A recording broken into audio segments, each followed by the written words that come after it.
આજરોજ શંખેશ્વર મણિભદ્ર કોમ્પ્લેક્સમાં આશીર્વાદ હોસ્પિટલનું ઉદ્ઘાટન કરવામાં આવ્યું. પાટણ જિલ્લાના શંખેશ્વર તાલુકામાં મણિભદ્ર કોમ્પ્લેક્સ શંખેશ્વર ખાતે આશીર્વાદ હોસ્પિટલ નામે એક નવીન હોસ્પિટલનું ઉદ્ઘાટન થયું છે. શંખેશ્વરની તમામ જનતાની જરૂરિયાતને ધ્યાનમાં રાખતા શંખેશ્વર સમગ્ર તાલુકામાં પ્રાઇવેટ પ્રેક્ટિસ કરતા એકમાત્ર MBBS ડોક્ટર એટલે કે ડોક્ટર મેનીશ રાજ આજે આ નવીન અને તમામ સુવિધાપૂર્ણ હોસ્પિટલને તમામ લોકો માટે ખુલ્લી મૂકી છે. એકમાત્ર MBBS ડોક્ટર અને એ પણ સિવિલ હોસ્પિટલ અમદાવાદ જેવી આખી ગુજરાતની સૌથી મોટી અને વિશેષ હોસ્પિટલમાંથી હજારોની સંખ્યામાં દર્દીઓની સેવા સારવારનો લાભ લે ડોક્ટર મેનીશ રાજ હવે શંખેશ્વરમાં મણિભદ્ર કોમ્પ્લેક્સ ખાતે આવેલી હોસ્પિટલમાં ફરજ બજાવશે. સામાન્ય તાવ દુખાવાથી લઈ હૃદયરોગ સુધીના તમામ રોગોની સચોટ સારવાર મળી રહેશે.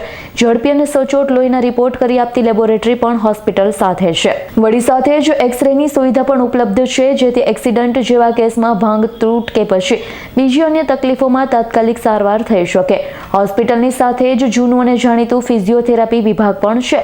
ખૂબ સરસ લોકભાવના સાથે શરૂ કરેલ આ સેવા યજ્ઞને લોકોને ઉત્સાહથી વધાવ્યો છે. વધુમાં આગળ ડોક્ટર મેનીશ રાજ શંખેશ્વર પંથકના લોકોની વચ્ચે રહી સમગ્ર વિસ્તારની જનસેવાની ભાવનાને ધ્યાનમાં રાખી સાચી અને સારી સેવા સારવાર કરવા માટે કટિબદ્ધ છે. શંખેશ્વર વિસ્તારની સૌથી સરસ અને સુવિધાઓવાળી નવીન હોસ્પિટલને સ્નેહભર સૌની સેવા કરવાનો મોકો મળે. સૌ લોકો અનુભવી હોસ્પિટલ સ્ટાફ સાથે રહી ડોક્ટર મેનીશ રાજના કામને સાથે રહી વધાવે, સાથે રાખી આપણા શંખેશ્વર પંથકને રોગમુક્ત અને નિરોગી બનાવે તેવી આશા અને સદભાવના સાથે મણિભદ્ર કોમ્પ્લેક્સ ખાતે આશીર્વાદ હોસ્પિટલનું ઉત્સાહભેર ઉદ્ઘાટન કરવામાં આવ્યું છે. તે સમયે શંખેશ્વરમાં ચાલતી લગભગ 70 થી 80 રિક્ષા ચાલકો ઉપસ્થિત રહ્યા હતા. ત્યારે વિષ્ણુ ઠાકોરે જણાવ્યું હતું કે જ્યાં અમારા રિક્ષા ચાલકોની સેવા જ્યાં જરૂર હશે ત્યાં અમારો રિક્ષા સ્ટાફ ખડે પગે હશે. ત્યારે આશીર્વાદ હોસ્પિટલના ડોક્ટર મેનીશ રાજ રિક્ષા ચાલકોનો ખૂબ ખૂબ આભાર માન્યો. Bureau report S9 news Patan.